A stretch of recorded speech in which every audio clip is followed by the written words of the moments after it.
Avísenme cuando esté la imagen. Ahí está, profe, está grabando. Y se ve bien. Está grabando y se ve la imagen. Se ve la imagen. Bueno, estamos en el mundo, pero del lado del mundo de África, de Europa y de Asia, ¿no es cierto? Nosotros estamos del otro lado. Bueno. Te escondiste. Estamos escondidos del otro lado, seguramente que estamos con sol, como estamos ahora. Este lado están las luces en este lado. No sé en dónde estás vos, pero acá sol no hay. Bueno, un poco nublado.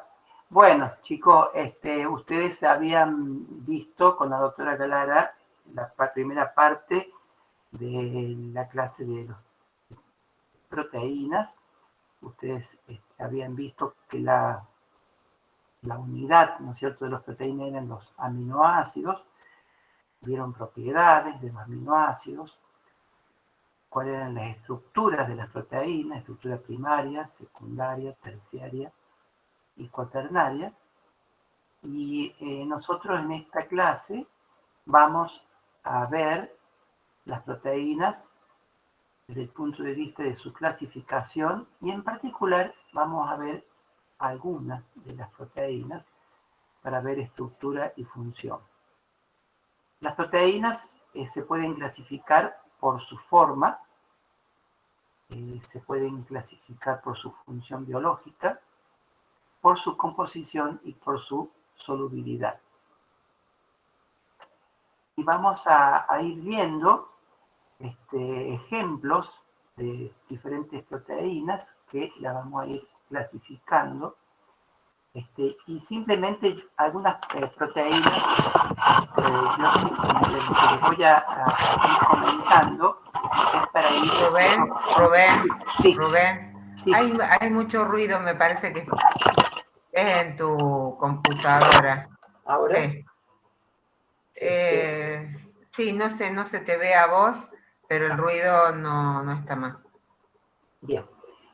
Por su digamos, cuando vemos, ¿no es cierto?, la clasificación de las proteínas, yo les voy a ir dando algunos ejemplos de las proteínas, y para que no aparezca, ¿no es cierto?, simplemente como nombrar una proteína, en general les voy a ir diciendo dónde se pueden ubicar las proteínas, algunas funciones, como para que no mostrar simplemente una proteína así sola, sin saber, ¿no es cierto?, dónde está instalada esa proteína.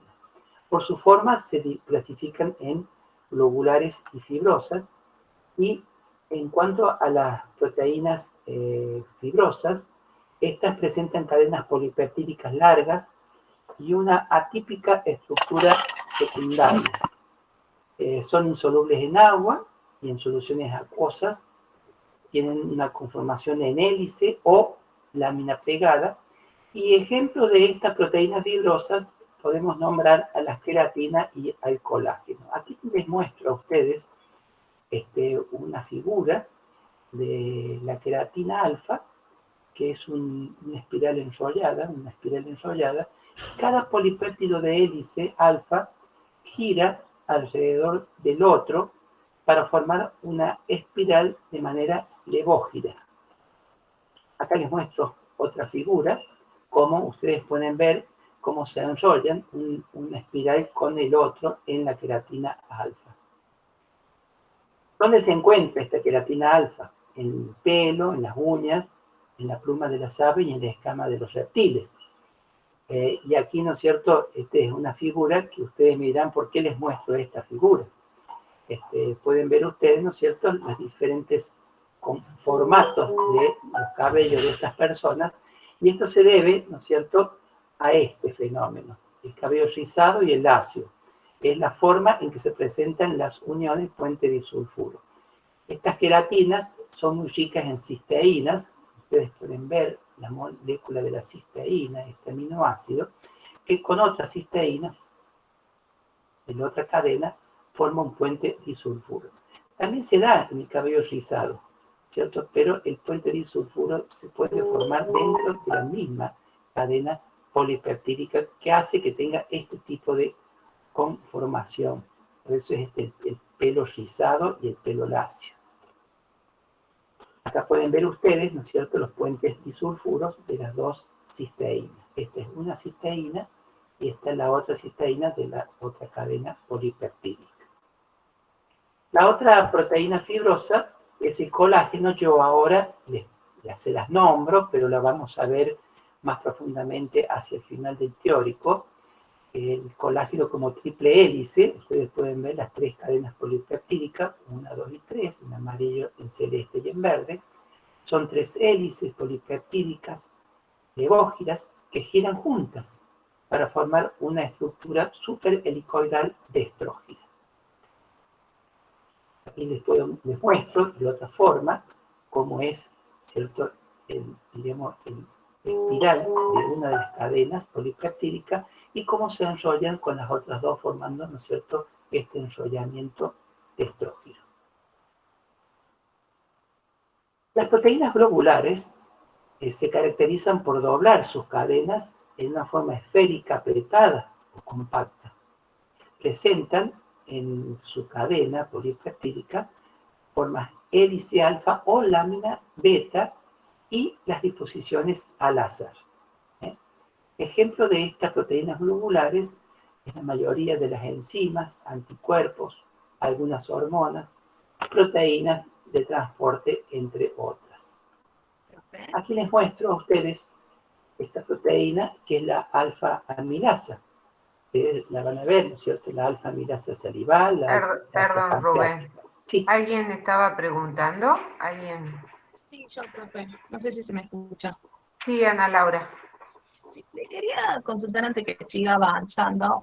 ¿A qué se refería con que se enrollaban de forma levógira y eso?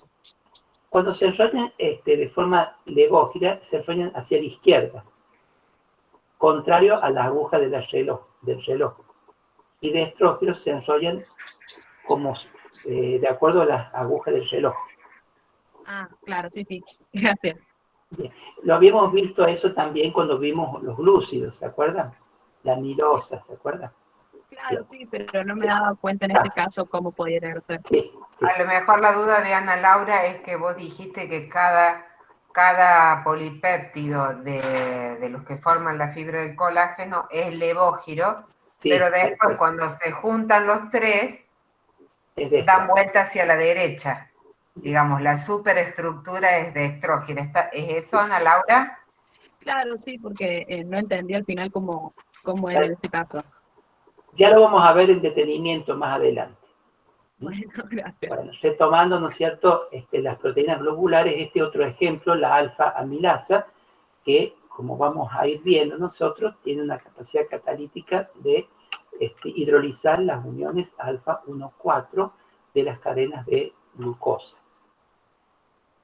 Ustedes pueden ver, ¿no es cierto?, cómo está constituida la alfa-amilasa. Aquí tienen presente, ¿no es cierto?, las cadenas alfa-hélice, las formas de lámina plegada, de lámina, y las formas al azar. Otra proteína globular es la hemoglobina, que también vamos a ver, ¿no es cierto?, en detenimiento más adelante. Simplemente les muestro ahora cómo son. En cuanto a las proteínas clasificadas por su función biológica, podemos, ¿no es cierto?, nombrar una serie de funciones. Esta diapositiva ya la vimos anteriormente. Tiene una función estructural o de reserva, enzimática, estructuradora, función transportadora, una función hormonal, defensiva. Y aquí, ¿no es cierto?, les muestro a ustedes como forma estructural este virus, el virus del COVID, ¿no es cierto? Ustedes pueden ver, ¿no es cierto?, este es el virus, tiene proteína S, que es la proteína que usa el virus para entrar en las células humanas. Tienen esta otra proteína E, que ayuda a infectar a otras células. Aparte, ¿no es cierto?, de todas las glicoproteínas que constituyen el envoltorio del material genético, ¿cierto? Aquí les puedo mostrar a ustedes un esquema, ¿cierto?, de la diapositiva anterior, cómo se ve la proteína S, la proteína E, una proteína N que camufla al ARN, que está en el interior del virus, y las glicoproteínas de membrana. Entonces tiene esta forma estructural. Las otras, ¿no es cierto?, son, ¿no es cierto?, en las células, en las membranas celulares. Ustedes tienen estas proteínas, que pueden ser proteínas de superficie o proteínas integrales, que algunas pueden tener glúcidos, las glicoproteínas. Esta es otra estructura en donde aparecen proteínas en la parte, ¿no es cierto?, externa de esto que nosotros denominamos kilomicrón, que es una lipoproteína. Estos lipoproteínas los vamos a ver en detenimiento cuando veamos, estudiemos los lípidos. Pero aquí pueden ver ustedes las diferentes apoproteínas que están en contacto con los fosfolípidos que envuelven a colesterol esterificado y a triacilgliceroles. Estas proteínas son las proteínas del microtúbulo. Recuerden ustedes que cuando se produce la mitosis, las cromátidas se van, ¿no es cierto?, moviéndose dentro de la estructura celular y lo hacen, ¿no es cierto?, por medio de estos microtúbulos que se ensamblan y se desensamblan de acuerdo al estado de la célula. En el caso de la mitosis se ensamblan para que puedan ser transportados el material genético, las cromátidas, hacia ambos extremos para formar dos nuevas células. Esta es una molécula que también les quiero mostrar, que es el fibrinógeno. Este fibrinógeno, ¿qué es lo que le ocurre? Aquí les muestro a ustedes una cascada de coagulación de la sangre vivo, que la vamos a ver un poquito más en detenimiento cuando veamos vitamina dentro del contexto de la vitamina K. En todos estos pasos hay uno de los pasos últimos en donde el fibrinógeno, por acción de toda esta cadena, la trombina hace que se transforme en fibrina, el fibrinógeno. ¿Sí? Entonces, esta es la fibrina, lo que pueden ver aquí. Este es el fibrinógeno y la fibrina. Y esa fibrina van formando esta estructura, se van formando uniones covalentes, formando una red que es el coágulo de fibrina estabilizado por uniones entrecruzadas. Cuando existe una herida se forma este coágulo. Gracias a que se forma, ¿no es cierto?, esta red de fibrina, y esta red de fibrina proviene del fibrinógeno. Entonces yo les voy mostrando entonces los diferentes tipos de proteínas globulares y los ubico, ¿no es cierto?, en ese contexto cuál es su función, dónde están ubicadas. Aquí pueden ver, ¿no es cierto?, lo que les decía. Aquí pueden ver una diapositiva en donde ustedes pueden ver, ¿no es cierto?, los glóbulos rojos con las fibras, ¿cierto?, que son proteínas globulares, ¿no es cierto?, pero que están ubicados los diferentes monómeros que parecen fibras, ¿no es cierto?, pero son proteínas globulares cada monómero.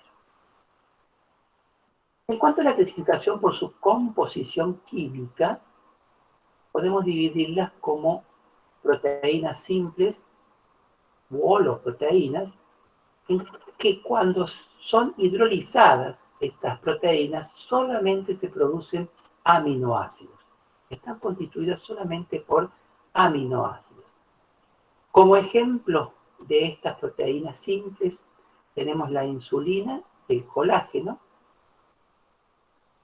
Aquí tienen ustedes la insulina humana, que está constituido por una cadena A de 21 aminoácidos y una cadena B de 30 aminoácidos, unidas por puente disulfuro entre estas dos cadenas o inclusive dentro de la misma cadena.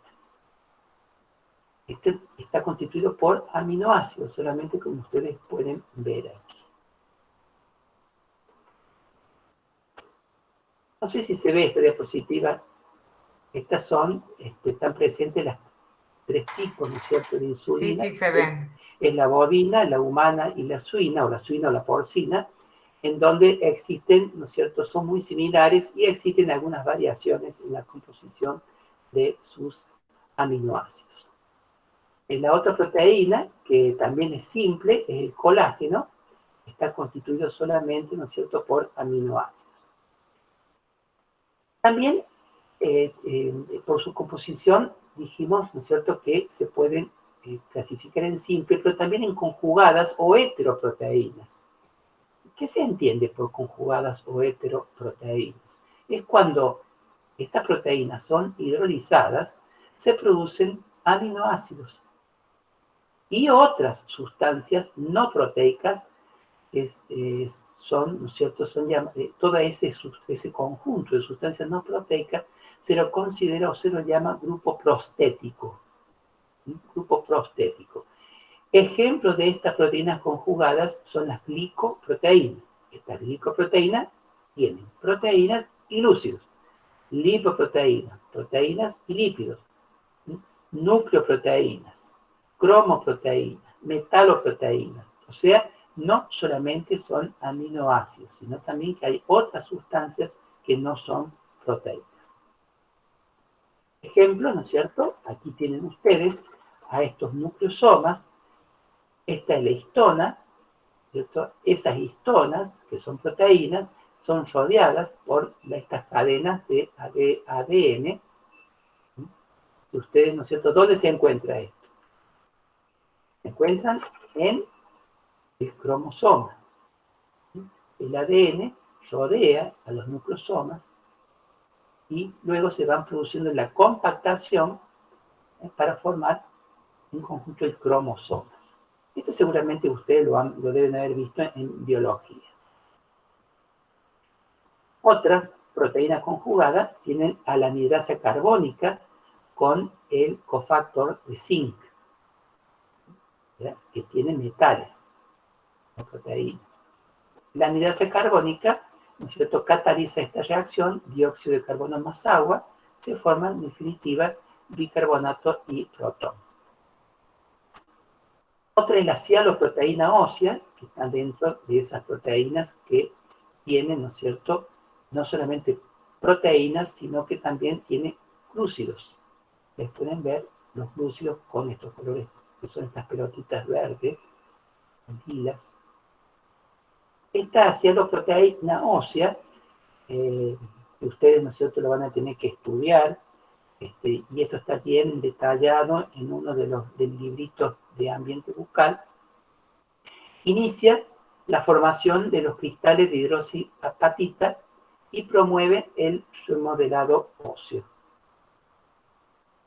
Otras proteínas que tienen también, que son conjugadas, es la hemoglobina, donde ustedes pueden ver las 4 cadenas de globina, 1, 3, 4, y, ¿no es cierto?, un núcleo aquí que tiene hierro. Tiene hierro. Esto ya lo vamos a ver en un momento. La calmodulina, ustedes pueden ver, ¿no es cierto?, la presencia de ion calcio. Esta calmodulina media los procesos inflamatorios metabólicos, el movimiento intracelular, la memoria a corto y a largo plazo, el crecimiento de células nerviosas y las respuestas inmunes, ¿no? También la calmodulina está muy presente en la cabeza de la gameta masculina para que a través de un proceso, ¿no es cierto?, de movimiento de calcio, se produce todo el proceso, ¿no es cierto?, para que se pueda unir la gameta masculina a la gameta femenina. En cuanto a la solubilidad, las proteínas se clasifican en, ¿cierto?, que si son o no solubles en soluciones acuosas, ¿cierto?, u otras soluciones que no son acuosas. Entonces aquí yo les muestro a ustedes una serie de proteínas que son las albúminas, globulinas, histonas, proteinas y gliadinas, escleroproteínas, y quisiera mostrarles, ¿no es cierto?, si a partir de sangre se realiza una separación electroforética de proteínas mediante la aplicación de un campo eléctrico, se pueden dividir, ¿no es cierto?, se pueden, permitir que se separen estas proteínas en un campo eléctrico de acuerdo a la carga. En general, ¿no es cierto?, la corrida electroforética es hacer un sembrado de un suero sanguíneo, por ejemplo. En la clínica se utiliza mucho, ¿no es cierto?, esta metodología, para conocer la cantidad de albúmina y de globulinas. Se siembra sobre un una base, ¿no es cierto?, que sea acetato de celulosa, y ese acetato de celulosa está en contacto con un buffer de 8,6 de pH, a través de un campo eléctrico, y todas esas proteínas se cargan, tienen una carga, y esa carga va a cambiar, ¿no es cierto?, en cuanto a la cantidad de cargas, dependiendo de cada una de las proteínas. Y eso, ¿no es cierto?, permite que la proteína, ¿no es cierto?, al cargarse negativamente, vayan hacia, ¿no es cierto?, este polo positivo, o sea, la proteína cargada negativamente va corriendo hacia el polo positivo, y la movilidad, ¿no es cierto?, va a depender de la cantidad de carga que tiene cada una de las proteínas. En este caso, la albúmina tiene más carga negativa que estas otras proteínas, que la inmunoglobulina. Y de esa manera, ¿no es cierto?, se van separando las proteínas. ¿Sí? Estas son proteínas séricas separadas mediante un campo eléctrico. Entonces, estas proteínas, ¿no es cierto?, en este caso las albúminas, son solubles en agua. Esta albúmina se encuentra en ovoalbúmina, en lactoalbúmina, en ceroalbúmina. Simplemente me voy a abocar, ¿no es cierto?, a decirle si son solubles en agua o no, pero tiene sus características cada una de las proteínas que le estoy nombrando ahora. Las globulinas son insolubles en agua, las histonas son solubles en agua y en ácidos diluidos, eso recién acabamos de ver cómo era la estructura, están formando los ácidos nucleicos de las células eucariotas. Las proteínas también son solubles en agua, que se asocian en ácidos nucleicos en espermatozoides de peces. Tenemos las glutelinas y las proteínas. Sí. Perdón. ¿Las histonas en qué eran solubles? ¿Cómo? Las histonas. Las histonas son solubles en agua y ácidos diluidos. Sí. Gracias. Las glutelinas y gliadinas presentes en los cereales, en este caso el trigo, son insolubles en agua y en disoluciones ácidas son insolubles. Estas glutelinas y gliadinas son pobres en aminoácidos esenciales. Las escleroproteínas son insolubles en agua y estas, ¿no es cierto?, participan en tejidos de sostén y estructura de gran resistencia física, que son, por ejemplo, las queratinas, el colágeno y la elastina. Por eso son insolubles en agua, ¿no? Están presentes en tejido epidérmico, en fibras colágenas del tejido conjuntivo y en fibras elásticas del tejido conjuntivo. Nosotros ahora vamos a detenernos a estudiar algunas proteínas en particular, viendo cómo son las estructuras de las proteínas y cuáles son las funciones de estas proteínas. Y vamos nosotros a detenernos... Perdón, Rubén, una pregunta acá de Lucía Domínguez, sí, que pregunta si las proteínas tienen que ver con la facilidad de transmisión del virus, que es cuando explicaste lo de la proteína S del virus. No, la glicoproteína, ¿no es cierto?, que está presente cuando se pega, que está presente en el virus, en general, en general los digo, porque ocurre prácticamente en todas las células, cada glicoproteína tiene una cantidad de glúcidos, y aquí es muy importante considerar la presencia de los glúcidos en estas glicoproteínas, glúcidos característicos, que esos glúcidos son reconocidos, tienen receptores en las células, y en general, ¿no es cierto?, a través de esas glicoproteínas se pueden pegar a receptores y pueden introducirse a las células. No solamente, ¿no es cierto?, digamos, el virus porque se pegó se une, sino que hay un conjunto de otros elementos que hacen que se puedan unir, ¿no es cierto?, un virus o no, puede ser otra molécula, que se pegue, ¿no es cierto?, y que se una a una célula. En el caso del virus, que es una glicoproteína, ese glúcido de la glicoproteína hace, ¿no es cierto?, se pega a un receptor, a una molécula que tiene la célula, y puede penetrar el virus, ¿cierto?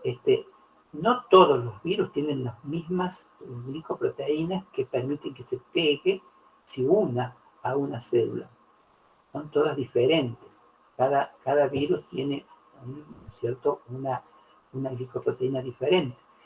Es como, por ejemplo, yo les dije anteriormente de una gameta masculina. La gameta masculina también se pega, se une a la gameta femenina, y lo hace también a través de una glicoproteína, pero no es el único factor que hace que se pueda unir a otra célula. Está la glicoproteína y otras conformaciones que la rodean que permite que se pueda unir. En este caso del virus, ¿no es cierto?, el glúcido está pegado a una proteína que está, ¿no es cierto?, rodeando a la membrana del virus. En este caso, este virus en particular. Que inicialmente nosotros, bueno, yo no me he puesto a ver en detalle cómo es el tipo de unión, en este caso particular, de este virus, del coronavirus, ¿no es cierto? Pero se ve que no es tan simple, ¿no es cierto? Por eso es que están haciendo todos los estudios para conocer cuál es el mecanismo de infracción de la célula, ¿cierto? Pero en general los glúcidos tienen gran importancia, los glúcidos pegados a las proteínas, tienen importancia en la unión, ¿no es cierto?, con las células. No sé si está aclarada la pregunta, ¿no es cierto? Quizás tendríamos que todos leer un poquito más, ¿no es cierto?, sobre, en este caso particular del coronavirus, y ver cuál es, ¿no es cierto?, el glúcido, cuál es la glicoproteína, de qué forma se une y se introduce el virus a la célula. No sé si está respondida la pregunta. Sí. Si vos sí, querés hacer alguna acotación más que vos conozcas, ¿no es cierto? Porque esto es muy nuevo en el caso del coronavirus. Sí, que lo hace con lo hace el receptor de la enzima convertidora de angiotensina 2, que es muy abundante en el pulmón, es decir, por eso es tan específica la proteína, ¿no? Y tan virulenta. Pero es lo que vos dijiste. Perfecto. Bien. Bueno, entonces, siguiendo, ¿no es cierto?, con el tipo que estábamos viendo nosotros en cuanto a la estructura molecular y función, vamos a estudiar el colágeno, que es una proteína fibrosa, y dos moléculas como son la hemoglobina y las inmunoglobulinas, que son proteínas globulares. Bueno, vamos a comenzar a hablar de las proteínas fibrosas. Las proteínas fibrosas presentan cadenas polipeptídicas largas y una atípica estructura secundaria. Como les dije anteriormente, son insolubles en agua y en soluciones acuosas y pueden presentarse en forma de hélice o en lámina plegada. Eso hace, ¿no es cierto?, que si se presenta en hélice solamente o en lámina plegada solamente, hace que sea una cadena, ¿no es cierto?, polipeptídica larga, y eso hace que le da la característica de proteína fibrosa. Ejemplo, ¿no es cierto?, de esta proteína, aquí tenemos el colágeno, una fotografía de fibras de colágeno. Se encuentra fibras de colágeno en todos los tejidos y órganos. O sea, podemos ver, ¿no es cierto?, en esta figura, no es solamente de un órgano en especial, sino que se encuentra en todos los tejidos y órganos. Proporciona la forma y da la resistencia estructural. Representa más del 25% del total de proteínas del organismo. Y hay, ¿no es cierto?, yo les muestro en esta diapositiva los diferentes porcentajes de colágeno que hay en diferentes tejidos y órganos. Fíjense en ustedes que en córnea hay un 64% de colágeno, en el hígado un 4%, en el pulmón 10%, en la aorta entre el 12 y el 24%, en el cartílago el 50%, en hueso cortical el 23%, en piel el 74%. evidentemente que estamos rodeados, ¿no es cierto?, de colágeno y tenemos colágeno todo el organismo. También, ¿no es cierto?, en las fibras, esto ya lo explicó la doctora Galarán en tejidos anteriores, ¿no es cierto?, habló sobre el ligamento periodontal, las fibras, diferentes fibras están constituidas por colágeno. Aquí pueden ver en la fotografía electrónica las fibras de colágeno, las fibras, ¿no es cierto?, estas fibras de colágeno. El colágeno es insoluble en agua, es difícil de digerir por las enzimas del tracto gastrointestinal y cuando se hierve el colágeno se transforma en gelatina, que es soluble y digerible. ¿Y cuántas veces nosotros comemos la gelatina? Sobre todo cuando estamos enfermos, ¿qué nos dan de comer? Gelatina. Posee muy poca, muy pequeña, muy baja cantidad de aminoácidos esenciales, muy pequeña proporción de aminoácidos esenciales. Y posee una elevada proporción de glicina, ustedes pueden ver en este diapositivo su fórmula, y de prolina. Uno de cada 3 aminoácidos que constituyen la estructura primaria del colágeno es glicina. Y uno de cada 4 aminoácidos es prolina. O sea que hay una elevada cantidad de glicina y de prolina. Y el 25% de los aminoácidos son hidroxilados. Ustedes pueden ver aquí la 4-hidroxiprolina. Es la prolina hidroxilada en el carbono 4. Tienen también el 5-hidroxilisina. 5-hidroxilisina. Es común encontrar, ¿no es cierto?, la secuencia glisil, prolil, hidroxiprolil. Estos son, ¿no es cierto?, los restos aminoacídicos, que en otra clase preguntaré, ¿qué son los restos? Son los aminoácidos pegados unos con el otro en la cadena polipeptídica. El glisil, prolil, hidroxiprolil es la secuencia común encontrar en la estructura primaria del colágeno. Hay diferentes tipos de colágeno. Hay muchos colágenos, hay números romanos, ¿cierto? El colágeno 1 se encuentra en dermis, en hueso, tendón, en dentina, en córnea. El colágeno 2 en cartílago, en el humor vítreo del ojo. En el 3 se encuentra en los vasos sanguíneos, en sus paredes, en la dermis de la piel, en fibras reticulares. La 4, en lámina basal que subyace el epitelio. Podemos seguir enumerando las 5 y las 6 en tejido intersticial, la 7 en lámina basal, la 8 en células endoteliales, la 9 en cartílago articular maduro, en tendones y ligamentos, la 10 en cartílago hipertrófico y mineralizado, la 11 también en cartílago, la 12 en tendones y ligamentos. Podemos seguir viendo, ¿no es cierto?, la 13 asociada a la membrana celular, la 14 en placenta, en médula ósea, la 15 en tejidos derivados del mesénquima, la 16 asociada con fibroblastos y células musculares lisas arteriales. Fíjense ustedes, ¿no es cierto?, cómo la cantidad de colágeno, porque hasta acá tenemos la 21, ¿no? La 18 en membrana basal y la 21 en encías. O sea, son, ¿no es cierto?, para considerar, ¿no es cierto?, el colágeno y decir, se encuentran en una gran variedad de tejidos y órganos. Y en particular, ¿no es cierto?, evidentemente que todo lo que sea boca no está fuera, ¿no es cierto?, de esos tejidos y esos órganos. Profe, disculpe, Sí. ¿puedes volver a la diapositiva anterior? Ahí está. Sí. Esta es la 1, la 2, la 3, la 4, la 5, la 7. A esta. ¿Quién me quiere hacer una pregunta? Oh. No, me había faltado anotar una cosita. Muchísimas gracias. Bien.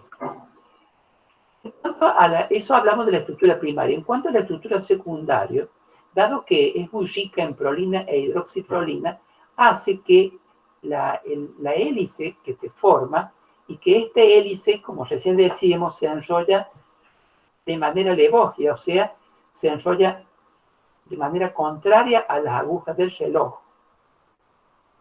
como tiene gran cantidad de 4-hidroxiprolina y prolina, hace que esta cadena, que ustedes ven aquí, ¿cierto?, sea extendida. Parece un alfa hélice, pero no es un alfa hélice.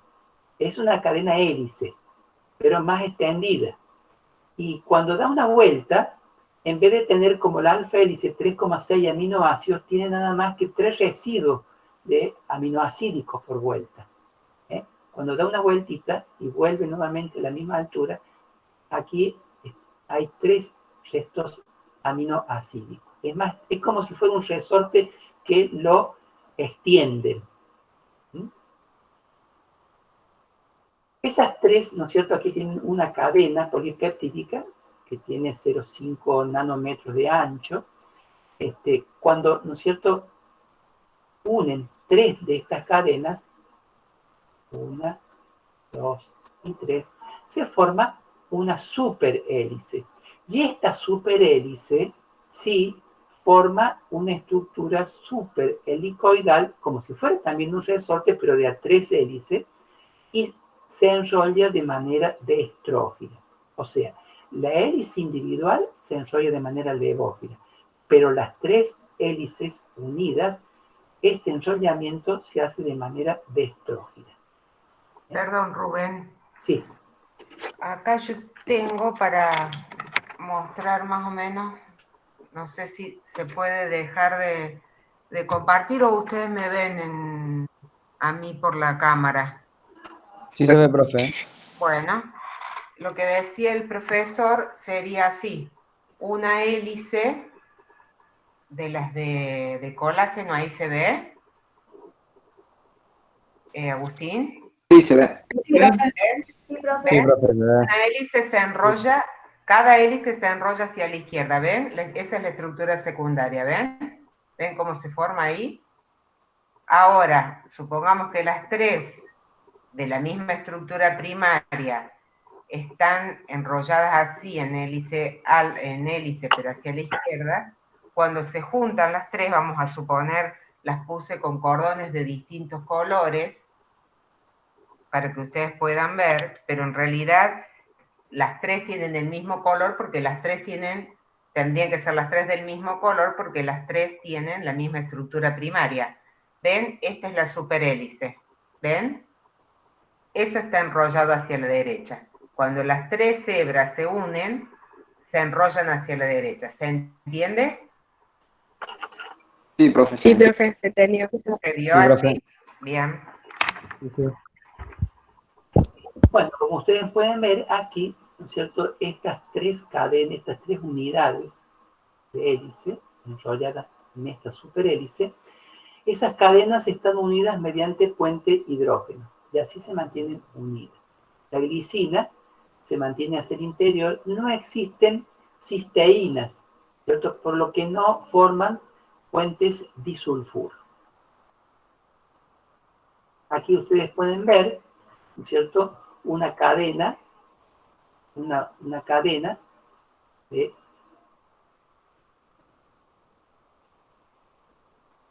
la unidad del colágeno con aminoácidos de otra forma, que se forman 3 cadenitas, se enrollan, ¿cierto? Todo esto que ven aquí, esta unidad de las 3 cadenas enrolladas, se llama tropocolágeno.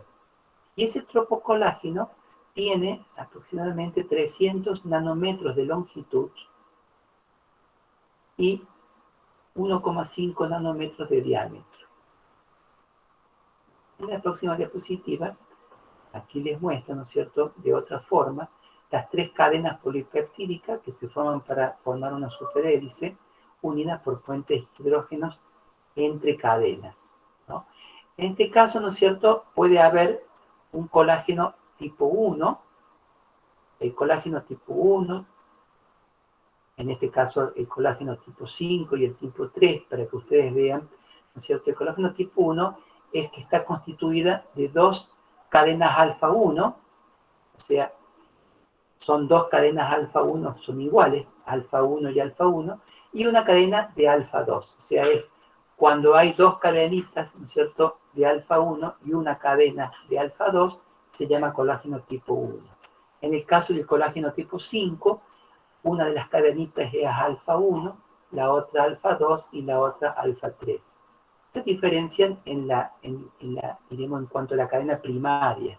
En el ejemplo del colágeno tipo 3, ¿no es cierto? Las tres cadenitas son iguales, en ese caso son alfa 1 y alfa 1. O sea, recién vimos una clasificación de tipos de colágeno. ¿Y por qué se clasifican así? Depende, ¿no es cierto?, de la configuración primaria de cada una de las cadenas, ¿no es cierto?, que lo componen. Perdón, Rubén. Acá Lucas Martínez pregunta si hay que conocer a los 21 tipos de colágenos. No, ¿no es cierto? Sí, cuando ustedes van a ver, ¿no es cierto?, el tipo de colágeno de la encía, ¿no es cierto?, en ese particular sí. Lo que es odontológico que ustedes van a ver allí, sí, pero no hace falta conocer dónde está ubicado cada uno de los tipos de colágeno.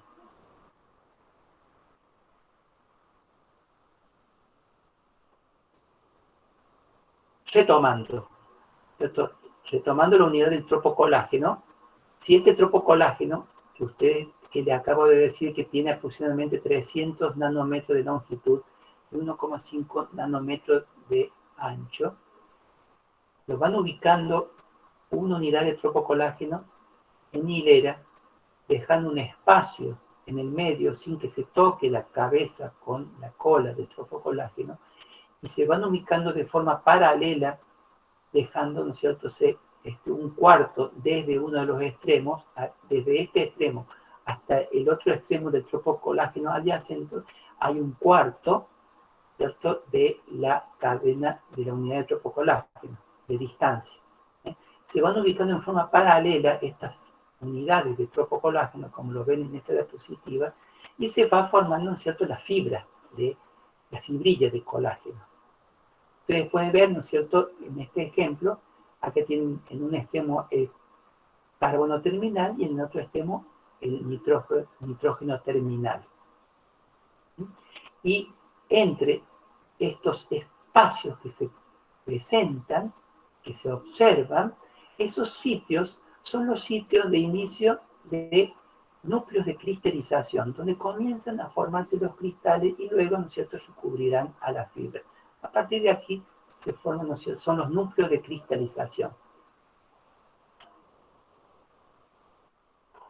Entre los tropocolágenos, entre cada uno de estos tropocolágenos adyacentes, ¿cierto?, hay enlaces entre cadenas laterales de dos restos lisina o hidroxilisina.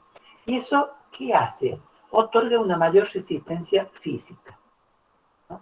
Otorga una mayor resistencia física. Y hace, ¿no es cierto?, que luego, ¿no es cierto?, por la gran resistencia, ¿no es cierto?, que le otorga esos restos lisina y hidroxilisina, una fibra de colágeno simplemente de 1 milímetro de diámetro soporta un peso de 10 kilos. O sea, ustedes pueden ver aquí la cadena de aminoácidos en forma de hélice, formando el tropocolágeno, formando la microfibrilla, la fibrilla y la fibra de colágeno. Y es una fibra, ¿no es cierto?, de gran resistencia, por lo que le acabo de decir, ¿cierto? Esta fibra de colágeno, simplemente, le vuelvo a repetir, de 1 milímetro de diámetro, puede soportar 10 kilogramos de peso. Miren ustedes la resistencia que tiene gracias a esas uniones que se constituyen entre, ¿no es cierto?, todas estas unidades de tropocolágeno. ¿Qué podemos decir, ¿no es cierto?, algunos defectos genéticos? No vamos a profundizar esto, pero simplemente para nombrarlo. El gen que dirige la síntesis del colágeno tipo 1 hace que las articulaciones sean muy laxas, la piel puede ser estirada fácilmente y hace que los huesos sean frágiles. Eso se llama osteogénesis imperfecta. O cuando hay un defecto genético en el gen del tipo 3, en donde las paredes arteriales son menos resistentes y predispone a acciones vasculares serias. Se puede romper las arterias.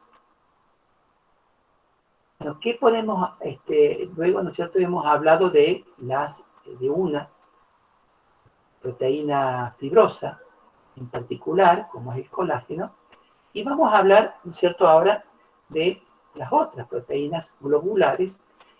¿Y qué podemos decir de las proteínas globulares, como en el caso, ¿no es cierto?, del ejemplo que vamos a hablar hoy, como son las inmunoglobulinas y la hemoglobina? Que se caracterizan por doblar sus cadenas en una forma esférica, apretada o compacta, se encuentran en hélice alfa o lámina beta y en disposición al azar. Son hemoproteínas, por ejemplo, citocromo, catalasa, las peroxidasas, la mioglobina, la hemoglobina, son proteínas globulares, estas hemoproteínas. La mioglobina y la hemoglobina, ¿cierto? Sus proteínas son de carácter básico y son ricas en lisina, arginina, histidina, y son hemoproteínas y son digamos, globulares. En particular vamos a ver la hemoglobina. La hemoglobina, si ustedes ya lo deben saber a eso, ¿no es cierto? Porque es la encargada de transportar el oxígeno en sangre, ¿no? Esa hemoglobina es una hemoproteína, y esto lo voy a ir diciendo despacio porque a veces, ¿no es cierto?, la estructura de la hemoglobina a veces no es una estructura fácil de digerir, ¿cierto? Fácil de digerir en el conocimiento me refiero, ¿no es cierto?, porque es compleja en cuanto a su estructura, a una parte de su estructura. Entonces, está formado por 4 grupos hemo y 4 cadenas de globina. Las 4 cadenas de globina se lo denomina el grupo proteico, o sea, se refiere al grupo de proteínas. Son 4 cadenas proteicas de globina. En cuanto a los 4 grupos hemo, se le denomina grupo prostético. El grupo prostético. Y aquí ustedes tienen en esta diapositiva, para que puedan ver lo que está en azul, celeste, verde, en amarillo, en rojo, las cadenas, ¿no es cierto?, de globina. Y aquí pueden ver una estructura atípica, que no son estas, ¿cierto? Ese grupo es el hemo. Ya vamos a ver cada uno de ellos. Vamos a hablar del grupo prostético hemo. Este grupo prostético hemo, ustedes me van a preguntar, ¿y tenemos que saber la fórmula? La fórmula, no le vamos a pedir que desarrollen esta fórmula, pero sí tienen que tener conocimiento, ¿no es cierto?, cómo es, ¿no es cierto?, que está constituido por este grupo hemo, que tiene un nombre, ¿no es cierto?, está formado por la asociación de protoporfirina 3 y el hierro, toda la protoporfirina 3 y el hierro. Hola, ¿me escuchás, Rubén? Sí, te escucho. Ya vamos a ir. Sí. ¿Se les cortó a ustedes? No fue a mí solamente que se cortó. Cuando empezaste a explicar, les pregunto a los alumnos si escucharon bien cuando Lo escuché bien empezaste. al profe. Escuchamos bien. Perfecto, fue un problema mío entonces. Perdón, Rubén. Perfecto, ¿cierto?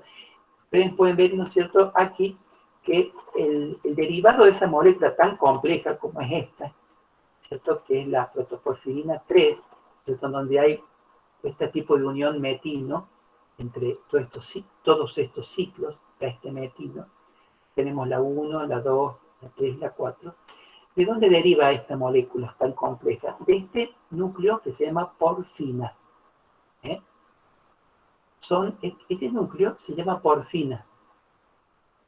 Y hay 4 grupos pirroles, el 1, el 2, 3 y 4, unidos entre sí por este grupo metino. Son 4 pirroles unidos por el grupo metino. Alfa, beta, gamma y delta. Todo este conjunto de átomos, en este tipo de conformación, ¿cierto?, se llama porfina. Todo esto son porfinas. Todo esto es una porfina, núcleo porfina. Entonces, a ese núcleo porfina se le agregan estos grupos, que es el metilo, el grupo vinilo que tienen un metilo, y el propionilo. El propionilo tiene un carboxilo, propionilo. ¿Ah? Toda esta molécula, que está constituido por todo este grupo porfina, con estos metilo, vinilo y propionilo, se llama protoporfirina 3, que tiene un hierro, se une un hierro. Ya le vamos a explicar cómo se une el hierro. Este hierro, que está en la parte central, ¿cierto?, de esta estructura, forma 6 enlaces de tipo coordinado entre el nitrógeno del pirrol de cada uno de los grupos pirroles. 1, 2, 3 y 4. También se une, por eso que hay 4 enlaces que se unen los nitrógenos de los pirroles. Un enlace del hierro se une con el oxígeno y el otro enlace se une con el nitrógeno del núcleo imidazol de la histidina. La histidina. La histidina es un aminoácido de la proteína que se llama globina.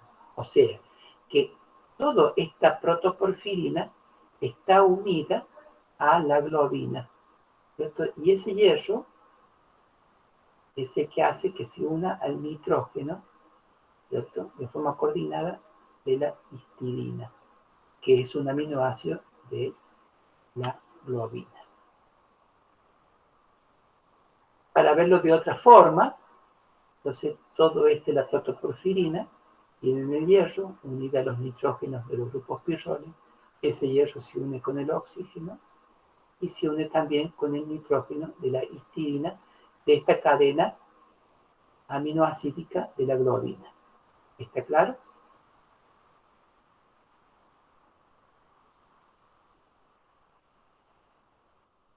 Esta es una estructura tridimensional de la globina y del hemo. Simplemente quiero mostrarles cómo es, ¿no es cierto?, en la forma tridimensional, espacial. Fíjense ustedes, una globina, esta es una globina con el grupo hemo. Diremos que la hemoglobina no está constituida solamente por una globina y un grupo hemo, sino que está constituida por 2 globinas de 141 aminoácidos y 2 globinas de 146 aminoácidos.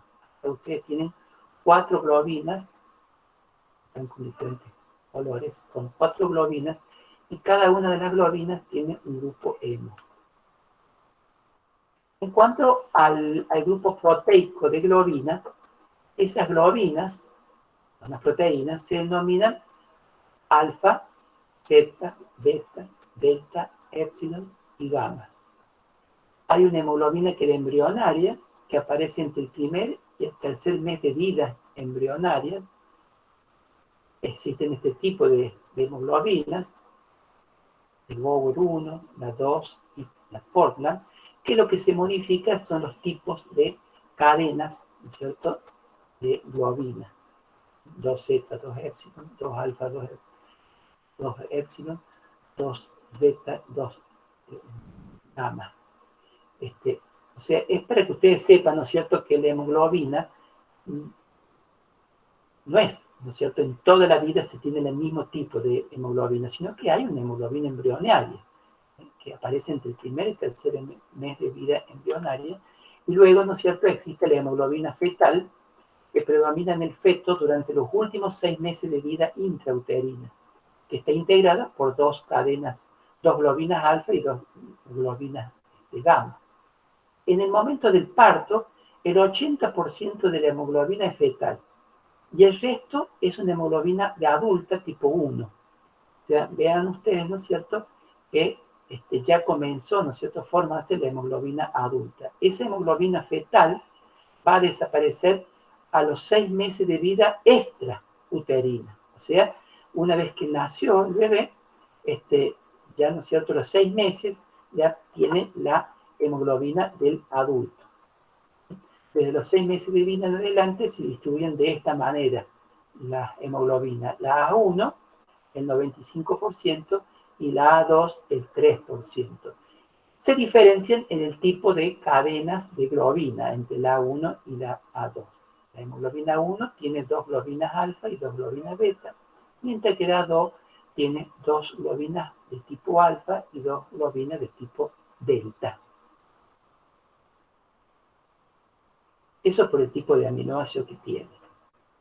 En cuanto a la estructura secundaria y terciaria de la hemoglobina, retomando la estructura, el 80% de la cadena de globina tiene una estructura alfa-hélice, que esa forma alfa-hélice se unen por las disposiciones al azar, que es el otro tipo de estructura secundaria que tiene.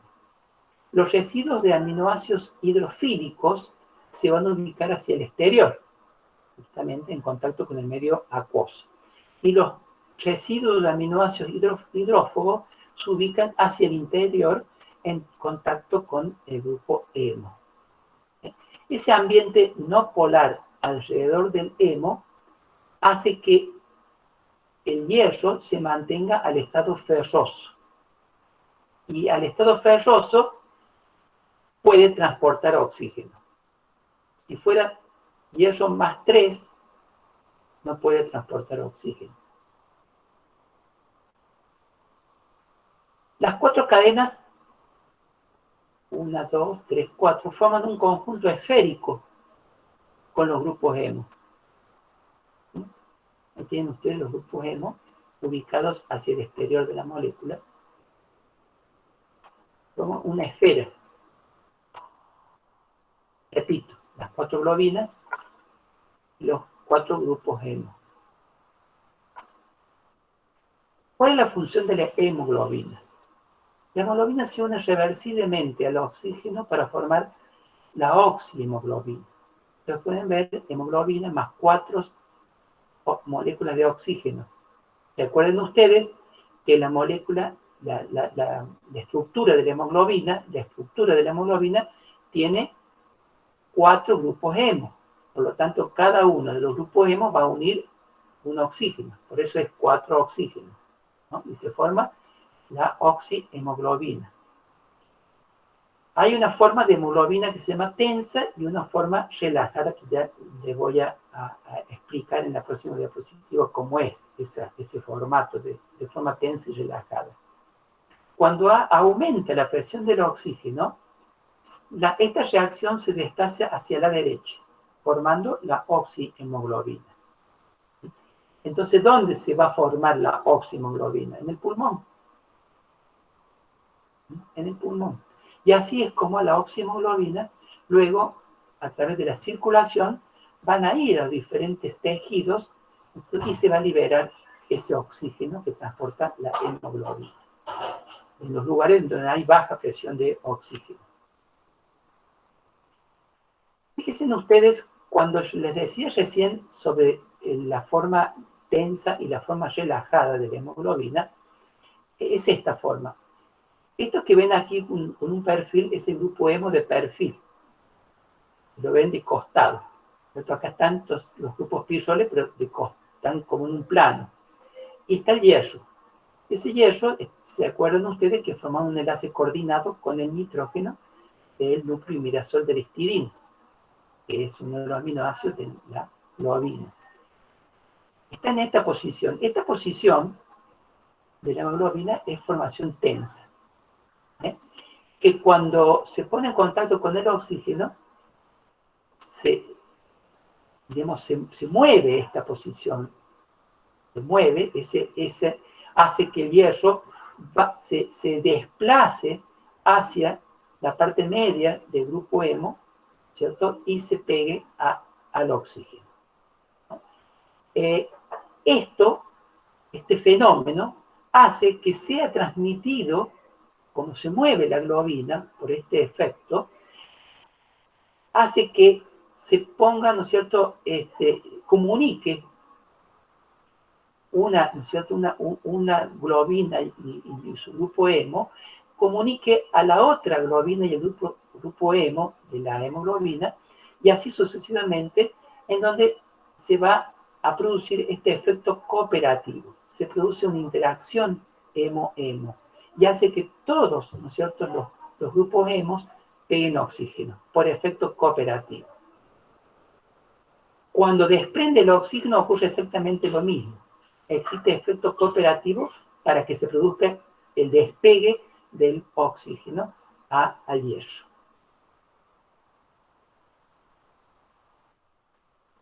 Acá lo pueden ver de otra forma, si no lo entendieron en la diapositiva anterior, cómo, ¿no es cierto?, está el hierro, ¿no es cierto?, interaccionando aquí con todo el anillo porfirínico y el nitrógeno de la histidina, en la forma tensa, y cuando se pega, cuando se pone en contacto con el oxígeno, todo esto, ¿no es cierto?, se desplaza, tiene un desplazamiento, y se pega al oxígeno, y todo este efecto se transmite a las otras, diríamos, grupos hemos junto con su globina.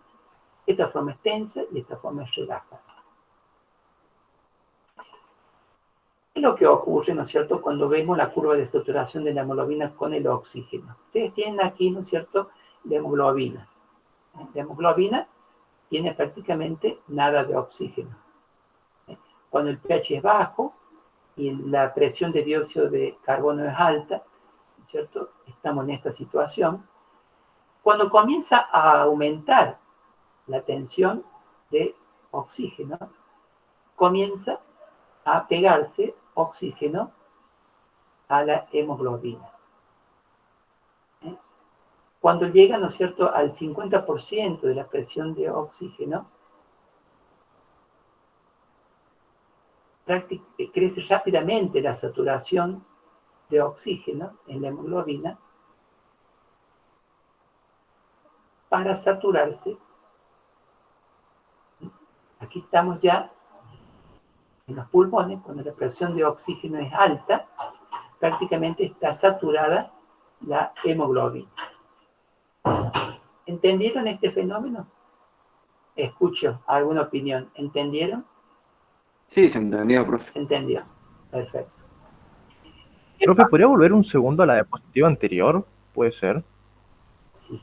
Esta diapositiva, ¿no es cierto?, es en este caso la tensa cuando no está presente el oxígeno. Cuando se pone en contacto esta hemoglobina que no tenía oxígeno con el oxígeno, hace que este hierro vaya hacia el centro del núcleo. Toda esta estructura se modifica y transmite esta modificación a la estructura contigua o adyacente, que son las otras globinas con su grupo hemo, y hace que los 4 grupos hemo se peguen a oxígeno. Y eso es lo que ocurre aquí, ¿cierto? O sea, comienza a pegarse oxígeno a un grupo hemo, comienza luego a pegarse el oxígeno de los otros grupos hemo, y prácticamente se saturan todos los grupos hemo con el oxígeno. Profe, Pregunta. ¿puedo volver a explicar lo que es el efecto cooperativo? El efecto cooperativo es cuando vos tienes, ¿no es cierto?, tienen la hemoglobina con pasión anterior. Vamos a ver esto. Esta es la hemoglobina, tienen el plano del hemo y la globina. Y el hierro. Tienen el hierro. ¿Qué pasa? Cuando comienza a pegarse el oxígeno en una de los grupos, en una diríamos, de las unidades de la hemoglobina, ocurre esto que está aquí. Se forma, adquiere la forma relajada. Este es un grupo hemo con toda su globina. ¿Vamos? Bueno, este formato se mueve. No queda de esta forma. O sea, que se modifica y transmite a la otra unidad de su grupo hemo con su globina, le comunica, le da una información, ¿no es cierto?, para que también tome el oxígeno. Te lo digo de esa forma para que lo entiendan.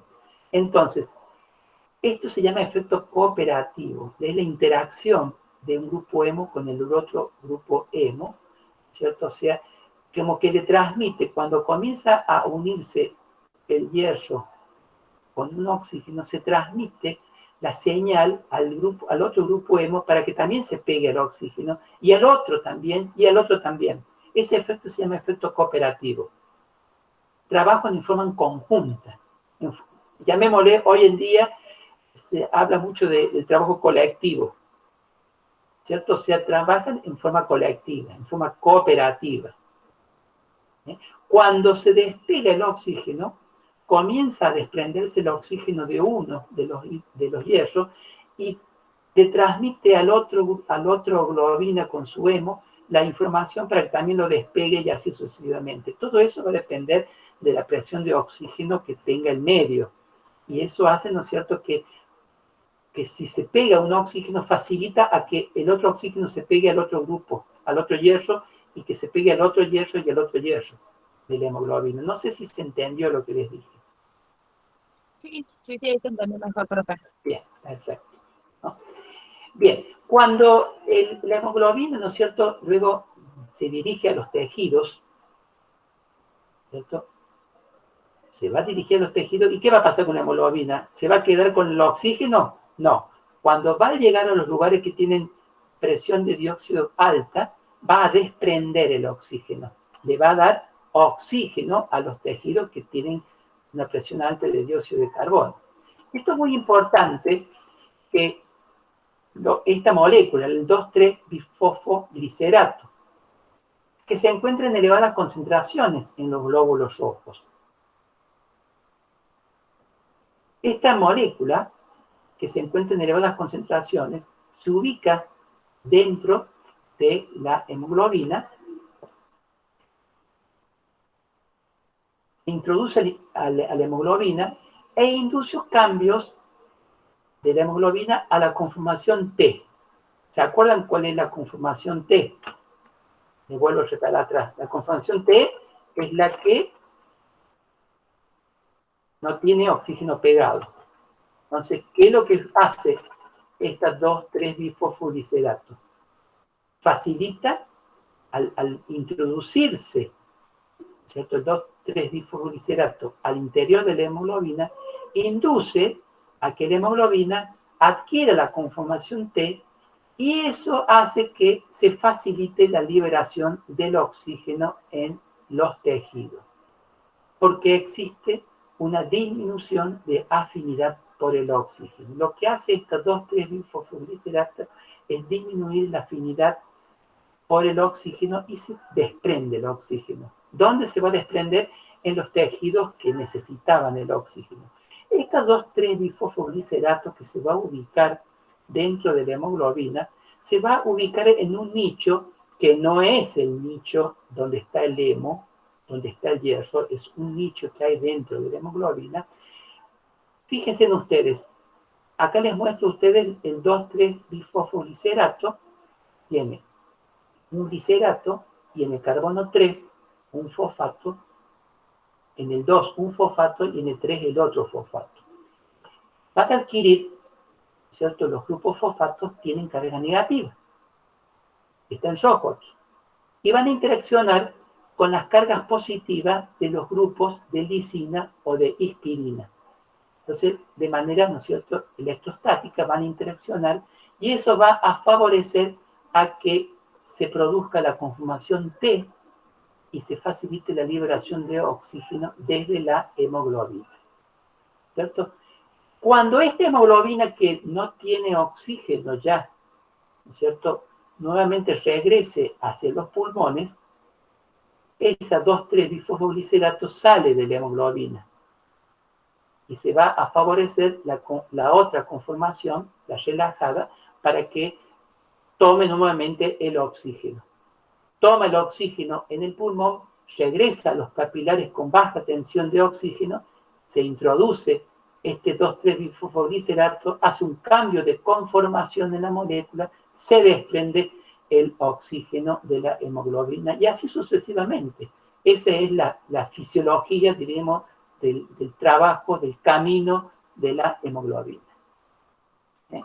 Entonces, eso es muy importante saber, ¿no es cierto?, que esta molécula, que es el 2,3-bifosfoglicerato, lo que favorece es esta conformación T, ¿no es cierto?, para que se desprenda el oxígeno y se libere a la célula que le faltaba oxígeno. ¿Sí? En cuanto al transporte de dióxido de carbono, el 5% del total de dióxido de carbono es transportado por la hemoglobina en forma de carbamino, como ustedes pueden ver en esta molécula. Este gas se une a los grupos aminos terminales de las cadenas de globina. Otra molécula es la carboxihemoglobina. El monóxido de carbono compite con el oxígeno por el hierro. Eso es muy importante considerarlo, porque el monóxido de carbono que se libera en las estufas que muchas veces tenemos en nuestras casas, algunos que todavía usan el carbón en lugares, diríamos, más pobres, diríamos, o del auto también, de los caños de escape del auto, y de las estufas a gas en ambientes cerrados, al aumentar el monóxido de carbono, va a competir con el oxígeno por el hierro, va a perder la hemoglobina afinidad, ¿no es cierto?, por el oxígeno, pero recuerden ustedes que la hemoglobina tiene 210 veces más afinidad por el monóxido de carbono que por el oxígeno. Por lo tanto, ustedes pueden ver que el 0,02% de monóxido de carbono en un aire inspirado provoca náusea y dolor de cabeza. Al aumentar la concentración, solamente el 0,1% de monóxido inspirado por 1 hora provoca pérdida de conciencia e inspirado por 4 horas provoca asfixia y muerte. Esto es muy común escuchar muchas muertes por monóxido de carbono, sobre todo durante las épocas invernales. O sea, es para tener en cuenta. La metahemoglobina, cuando lo vean, ¿no es cierto?, lo puedan leer de qué se trata, tiene un grupo prostético que se llama hematina o ferriemo. Cuando el hierro más 3 se oxida a hierro, cuando el hierro más 2 se oxida a hierro más 3, no puede transportar el oxígeno y provoca la hipoxia tisular. ¿Qué factores mantiene entonces al estado ferroso? Los nichos apolares de la globina que alojan el grupo hemo lo alejan de los agentes oxidantes, por lo tanto mantiene al hierro en este estado ferroso. Y también los agentes reductores que se encuentran dentro de los glóbulos rojos hacen que este estado del hierro sea más 2. De esta manera, como ion ferroso, es que se puede transportar el oxígeno. Bueno, nosotros hemos hablado de la hemoglobina como una molécula globular, pero también hay otras moléculas, en este caso, globulares, ¿no es cierto? En este caso vamos a hablar de una molécula que es parte de la inmunidad humoral, que son las inmunoglobulinas. Yo simplemente en este curso vamos a hablar de la parte estructural de las inmunoglobulinas, porque todo lo que es inmunidad ustedes lo van a poder ver en detalle en microbiología en el próximo año. ¿Qué son las inmunoglobulinas? Aquí hay una definición de Reguero López y colaboradores.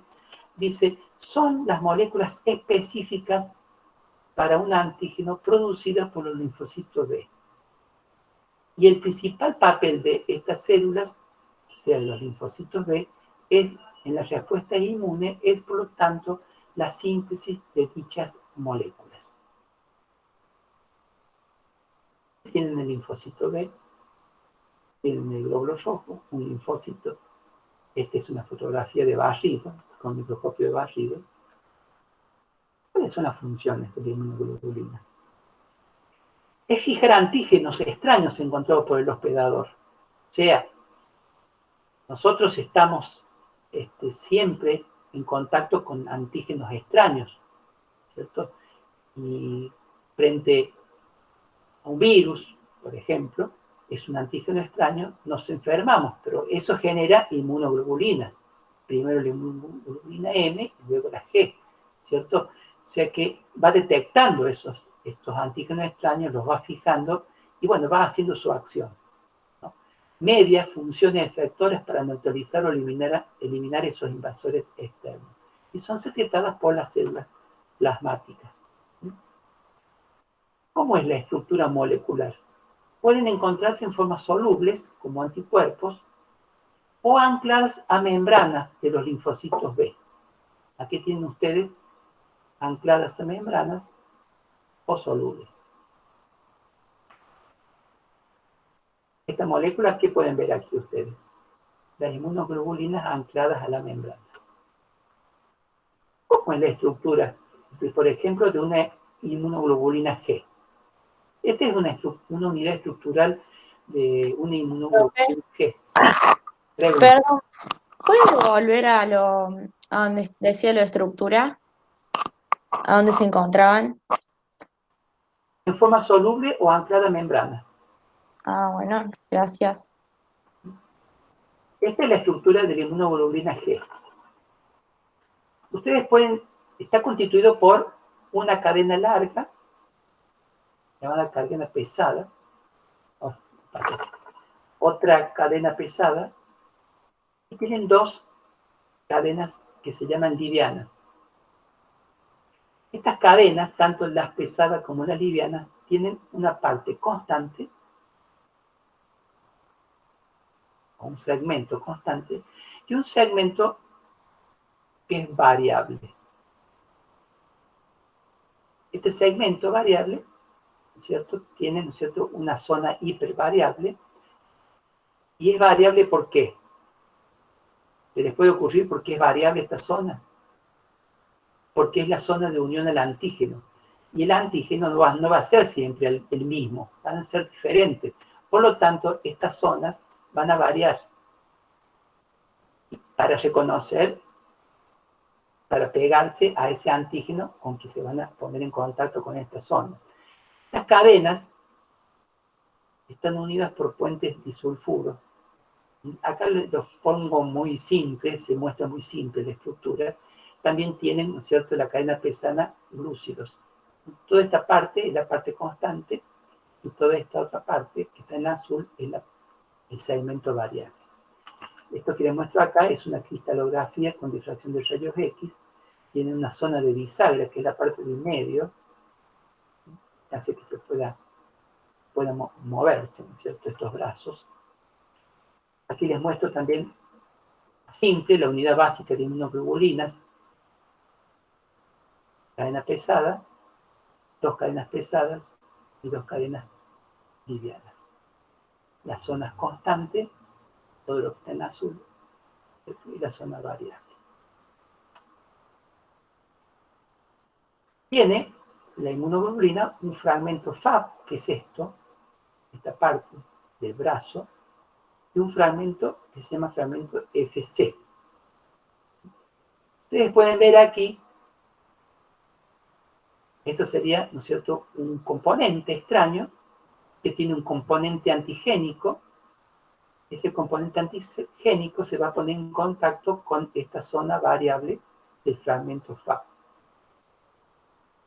Y este fragmento C se va a poner en contacto, se va a unir con partes, ¿cierto?, otros componentes que pueden estar anclados a una célula. O sea, el fragmento Fab, cada uno contiene uno de los sitios de unión del antígeno. Este es el sitio de unión del antígeno, vuelvo a repetir. Y el fragmento FC, que es el responsable de las interacciones no específicas de este complejo antígeno-anticuerpo con otras moléculas y con receptores de superficies celulares que hacen que se ancle.